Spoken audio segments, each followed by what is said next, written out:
তো 1টা বাজে 10-এ এখন জাস্ট ঘরে ঢুকলাম। খুব হইচই হয়েছে, আনন্দ হয়েছে, জমিয়ে খাওয়া দাওয়া।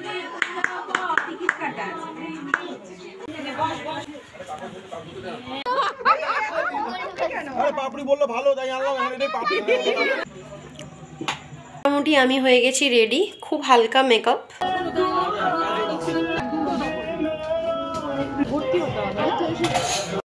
সুমিত এখন আর দুধ চা খায় না, তো সেজন্য সকালবেলাও লিকার খায়। এই যে খুব সামান্য চিনি দিয়ে, একদম সামান্য চিনি। আর সেটা আমি এরমভাবে মানে চায়ের জায়গার মধ্যে দিয়ে ফোটাইও না, চিনিটাকে ফোটানো বলে ভালো না। তো আমি কাপের মধ্যে সামান্য চিনি দিয়ে দিই। আর ব্ল্যাক টি, এটা নাকি সুমিত এখন খুব ভালো লাগছে, ওর কোনো প্রবলেম হচ্ছে না, তাই না, খেতে পারলে খুব ভালো কথা। তো এই হচ্ছে ওর ব্ল্যাক টি। এবার ওকে দিই, ও ফোনে ব্যস্ত অফিসের কথা বলতে। তো চলো চাটা দিয়ে দিই ওকে। এখনও বিছানা গোছানো হয়নি, দেখো অবস্থা। এখানে আমার বিছানা হয়ে গেছে গোছানো। এই যে এখন ঘড়িতে বাজে দেখো 10টা 20। সুমিত অফিসে বেরিয়ে গেছে, অনেকক্ষণ হয়ে গেছে। আর এখানে আমার বিছানা হয়ে গেছে কমপ্লিটলি গোছানো। এবার ব্রেকফাস্ট তো হয়ে গেছে, সুমিত বেরোনোর আগে দুজনেরই ব্রেকফাস্ট হয়ে গেছে। এবার একটু বসবো, কিছু টুকটাক কাজ আছে এডিটিংয়ে, সেগুলো বসে বসে সারবো। অনেকক্ষণ পর তোমাদের সাথে কথা বলছি। আমার স্নান টান সব সারা হয়ে গেছে। আজকে ভালো করে হেয়ার ড্রায়ার দিয়ে চুলটাকে ড্রাই করে নিয়েছি, কারণ শ্যাম্পু করলে শীতকালে যে প্রবলেমটা আমার হয়, চুলটা ভিজা থাকে অনেকক্ষণ, ফ্যান ছাড়তে পারি না, এসির তো কোনো প্রশ্নই উঠছে না, ছেড়েই দাও। তো ন্যাচারালি অনেকক্ষণ ধরে চুলটা শুকোয়, তো মানে ন্যাচারালি আস্তে ধীরে সুস্থে টাইম নিয়ে নিয়ে, তো ভীষণ ঠান্ডা লাগে আর প্রচণ্ড হাঁচি হয়। তো সেই জন্য শীতকালটা আমি একটুখানি মাঝে মাঝে শ্যাম্পু করলে ইউজ করেছি হেয়ার ড্রায়ারটা। আদারওয়াইজ সারা বছর ওটা পুরো আলমারিতে তুলে রাখা থাকে আর কি। কারণ হেয়ার ড্রায়ার স্ট্রেটনার কোনোটাই খুব একটা দরকার না হলে ইউজ করি না আমি সচরাচর। তো যাই হোক, আজকে ইউজ করেছি। তোমাদের কালকে বললাম না যে আজকে হচ্ছে আমার দেওরের প্রথম বিবাহবার্ষিকী। সেখানে তো সন্ধ্যাবেলা যাওয়া আছে, হই হুল্লোড়, খাওয়া দাওয়া, আড্ডা, মজা, সব হই হুল্লোড় সব তো তোমাদের সাথে শেয়ার করবো, আমরা নিজেরাও আনন্দ সব কিছু করবো। তো সেই জন্য কালকে প্ল্যান করেছিলাম আজকে লাঞ্চটা খুব হালকা ফুলকা করবো। তো ভাতের মধ্যে আলু দিয়ে দেবো, আলু চোখা হয়ে গেল, ডালের সাথে লাল তরকারি করেইছিলাম, লাস্ট ব্লগে দেখেইছো। তো আলু চোখা করবো ডালের সাথে, আর হচ্ছে একটু ডিমের অমলেট করে নেবো। তো এটা ছিল প্ল্যান। তো কালকে মা বললো, মার আজকে প্ল্যান হচ্ছে আলু পোস্ত করার, মাছের মাথা দিয়ে বাঁধাকপি করার। তো মা বললো, বাবু তোকে কালকে সব পাঠাবো আমি। তাহলে তো ভালোই হলো, আমার কিছু করতে হবে না। খুব যে সাদামাটা খাওয়া হবে সেরকমটাও নয়। পোস্ত দেখুন সোনার চেয়েও বোধহয় দামি হয়ে গেছে। তো পোস্তটা দিয়ে তো দুর্দান্ত খাবো, দুর্ধর্ষ খাবো। তো সেজন্য আজকে মেনুটা একটু চেঞ্জ হয়ে গেছে। ভাত, মুসুর ডাল, আলু পোস্ত, মাছের মাথা দিয়ে বাঁধাকপি, তার সাথে ডিমের অমলেট। এই হচ্ছে আমাদের সিম্পল লাঞ্চের মেনু আর কি। আর রাত্রিবেলা ওখানে গিয়েই তো সব আছে, হই হুল্লোড়, খাওয়া দাওয়া, প্রচুর ব্যাপার, সেসব হবে। তো আপাতত বসে আছি, মা সব কিছু ও আচ্ছা, মা একটা ফ্রাইও পাঠাবে, যেটা তোমাদের কালকে লাস্ট ব্লগে শেয়ার করেছিলাম। তো সেটা আমার শুনতে এত ভালো লেগেছে, মা বলছে আজকে আমি আবার তোদের করে পাঠাবো, গরম গরম একদম সদ্য খেতে বসবি বলবি, ঠিক তখনই আমি দিয়ে দেবো। তো বললাম ঠিক আছে। তো সেটাও আসবে, তো 3 রকম আসবে, একটা হচ্ছে ফ্রাই, মাছের মাথা দিয়ে বাঁধাকপি, আচ্ছা আলু পোস্ত। তো এই হচ্ছে আজকে আমাদের মেনু। তো এখন বসে আছি, বাবা আসবে, সুমিত এখন অফিস থেকে ফেরে, শনিবার আজকে একটু তাড়াতাড়ি আসার কথা আছে। তো এসে গেলে মোটামুটি একটু দেরি হলেও লাঞ্চটা একসাথেই আজকে করব। তো আপাতত বসে আছি, স্নান টান সব কমপ্লিট হয়ে গেছে, একটা বড় কাজ সারা হয়ে গেছে আজকে। कागज के 2 पंख लेके उड़ा चला जाए रे, जहाँ नहीं जाना था ये वही चला हाय रे, उम्र का ये ताना बाना समझ न पाए रे, जुबा पे जो मोह माया नमक लगाए रे, के देखे न भाले न जाने न दाए रे, दिशाहारा केमन बोका মনটা রে। জন্মদিনের তো আমার আলাদা করে কোনো ব্লগ আমি এবছর করিনি, তো তোমাদের সাথে শেয়ারও করা হয়নি যে আমি কি জন্মদিনে পেয়েছি উপহার। তো এই যে নাইটিটা দেখতে পাচ্ছ, এটা আমাকে দিয়েছে আমার শাশুড়ি, মানি। তো এটা আমার ভীষণ পছন্দ হয়েছে, সেদিনকে আমি জন্মদিনের দিন স্নান টান করে উঠেই এই নাইটিটা পরে নিয়েছিলাম। তো ডার্ক নেভি ব্লু কালারের এটা একটা, এরকম সামনে বাটন আছে। তো এটা দিয়েছে হচ্ছে আমার শাশুড়ি। আর সুমিত আমাকে দিয়েছে এটা সোয়েট শার্ট রাস্ট কালারের, ভীষণ সুন্দর দেখতে ওটা। তো ওটা দিয়েছে সুমিত। আমার মা যেটা আমাকে জন্মদিনে দিয়েছে আমি একটু সারপ্রাইজ হয়ে গেছি। সেটা হচ্ছে আমি সবসময় যে দুলটা পরে থাকি তোমরা দেখিয়েছো, সেটা হচ্ছে একটা সোনার স্বস্তি যেটা পরে থাকি সবসময়, সেটা হচ্ছে সোনার স্বস্তি। সেটা আমাকে সুমিত গিফট করেছিল বেশ কয়েক বছর আগে, 2-3 বছর আগেই আমাকে গিফট করেছিল।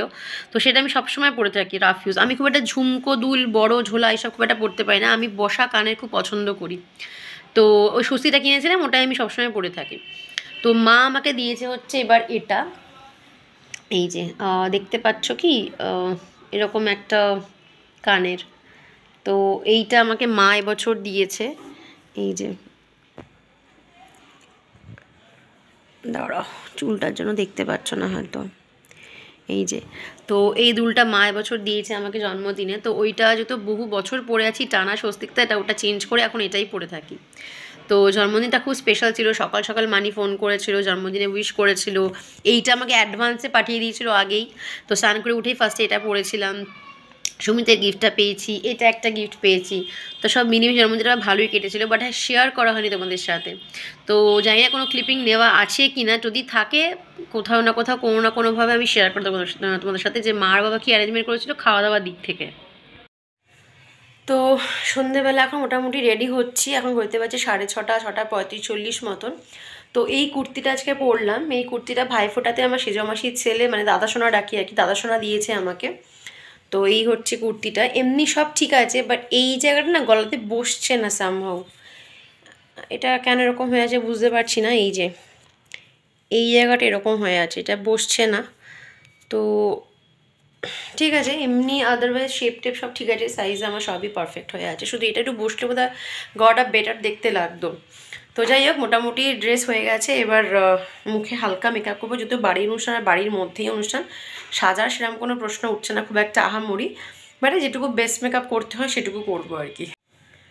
তো মোটামুটি আমি হয়ে গেছি রেডি, খুব হালকা মেকআপ।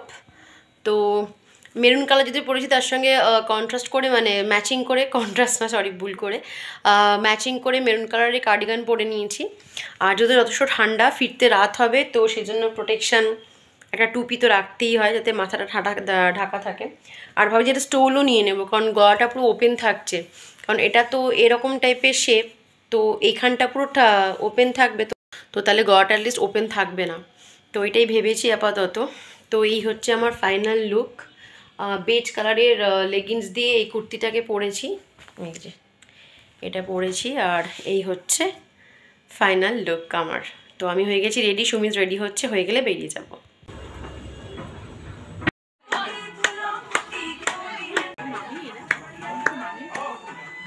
আমার যা অর্থাৎ প্রিয়াঙ্কার বাড়ি থেকে মানে কাকিমা ভীষণ সুন্দর করে তত্ত্ব সাজিয়ে নিয়ে এসছে। তো এরকম 5খানা ট্রে দেখতেই পাচ্ছ, প্রত্যেকটা ট্রেতে ইন্ডিভিজুয়ালি আলাদা আলাদা জিনিস আছে। তো এরকম 5খানা ট্রে সুন্দর করে সাজিয়ে নিয়ে এসছে, একটা ফল, একটা মিষ্টি, একটা ড্রাই ফ্রুটস, ড্রেস, সব কিছু। তো এখানে আর এই দুটো প্যাকে আমাদের গিফটটা আছে, যেটা আমি আর সুমিত দিয়েছি, এখানে বাদবাকি সকলের গিফট। আর এই হচ্ছে টোটাল তত্ত্ব। আর এই হলো অ্যানিভার্সারি কাপলের জন্য আনা কেক, যেখানে সব জায়গায় লেখাই আছে হ্যাপি অ্যানিভার্সারি। এখানে রাখা আছে মহাদেব, ত্রিশূল দিয়ে সব কিছু সাজিয়ে। তো তোমরা আগেও দেখেছো আমার মানি ঠাকুরঘর শাশুড়ি মায়ের, তো তোমাদের সাথে আরেকবার শেয়ার করে দিচ্ছি। খুব সুন্দর করে ঠাকুরঘর এভাবে সাজানো থাকে সবসময়, মানি সাজিয়ে গুছিয়ে রাখে, পুজো টুজোর প্রতিদিন ঘুম থেকে উঠে ফার্স্ট কিন্তু এটা কাজ হচ্ছে মানির পুজো দেওয়া, মানে ভোরবেলা ঘুম থেকে উঠে স্নান করে ড্রেস চেঞ্জ করে আগে পুজো দেবে, তারপরে ঘরের কাজ, রান্নাবান্না, যাবতীয় সমস্ত কাজ আর কি। তো এই হচ্ছে মানি ঠাকুরঘর, আর চারদিকে ঠাকুরে ঠাকুর, এখানে লক্ষ্মী, তারামা, লক্ষ্মীনারায়ণ, মহাদেব, গোপাল, গণেশ সবাই এখানে আছে সবাই। তো এই হচ্ছে, আর রাম ঠাকুর মানে দীক্ষিত গুরুদেব হচ্ছে আমার মায়েরও তাই, আর শাশুড়ি মায়েরও তাই। হাতে গোলাপ নিয়ে এন্ট্রি। পুরো ভিডিওটা করা হচ্ছে, পুরো ভিডিওটা রিসিভ করবে। কিছু কাজ বাকি আছে,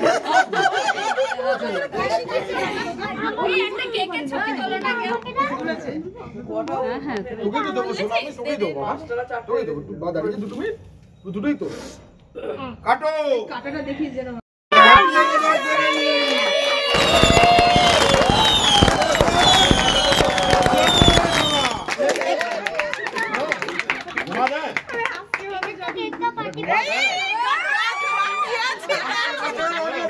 আসছে বছর আমরা মামা আরে বলো না ভাই ঘুমায়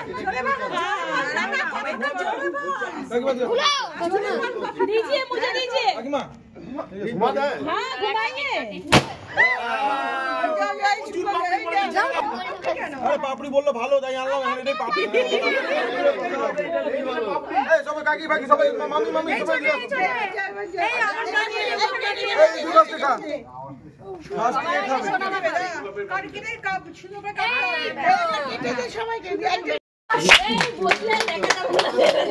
খাবে হবে হবে হবে হবে হবে হবে হবে এই তো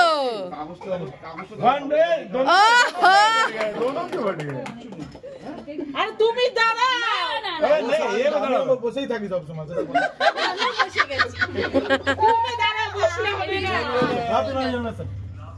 চলো এবার দিয়ে দাও আসছে বছর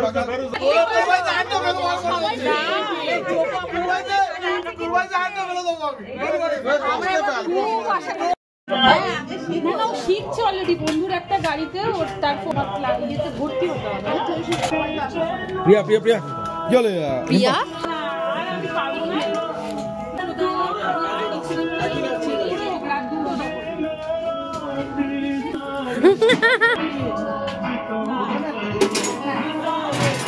মোটামুটি সকল গেস্ট চলে গেছে, এখন আমরা বাড়ির লোকজনই খাচ্ছি। তোমাদের সাথে মেনুটা সংক্ষেপে বলে দিই। ছিল হচ্ছে ফিশ ফ্রাই, দেখতেই পাচ্ছ, সঙ্গে স্যালাড। এরপর ছিল হচ্ছে জিরা রাইস উইথ পিস। আর এরপর হচ্ছে মাটন কষা, যেটা সব থেকে লোভনীয় আর সব থেকে মানে কী বলবো, star of the show mutton. আর খাবার দাবার সার্ভ করেছে কিন্তু সব থেকে বড়ো কথা দু ভাই মিলে রাত্রিবেলা। তো দেখতেই পাচ্ছ দুজনের খাবার সার্ভ করছে দু ভাই মিলে। তো এই হচ্ছে মেনু। আর সব থেকে শো স্টপার এটাই ছিল, ফিশ ফ্রাই আর মাটন। আর কি লাগে বলো। আর শেষ পাতে ছিল চাটনি পাবো, যেটা আমি খাইনি, বাট ছিল রসগোল্লা। এই হচ্ছে ঘড়িতে এখন বাজে 1:10। এই জাস্ট ঘরে ঢুকলাম। তো 1:10 এখন জাস্ট ঘরে ঢুকলাম। খুব হইচই হয়েছে, আনন্দ হয়েছে, জমিয়ে খাওয়া দাওয়া হয়েছে, খুব ভালো লাগলো, দিনটা কাটলো।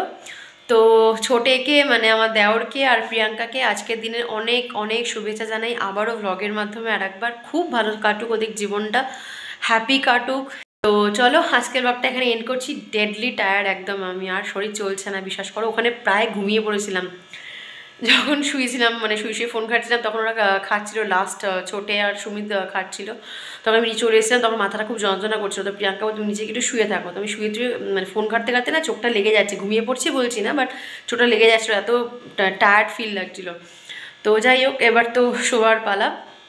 আজকের ব্লগটা এখানে এন্ড করছি। যদি কিছু ভালো লাগে তাহলে please do like, comment, share and subscribe my channel. Next ব্লগে আবার দেখা হবে, আড্ডা হবে, গল্প হবে। ততক্ষণ তোমরা সবাই খুব ভালো থাকো, সুস্থ থাকো, সবাইকে নিয়ে খুব হ্যাপি থাকো, যেটা ভীষণ ইম্পর্ট্যান্ট। তো চলো আজকের ব্লগটা এখানে এন্ড করছি। সবাই ভালো থাকো। Good night, bye, take care.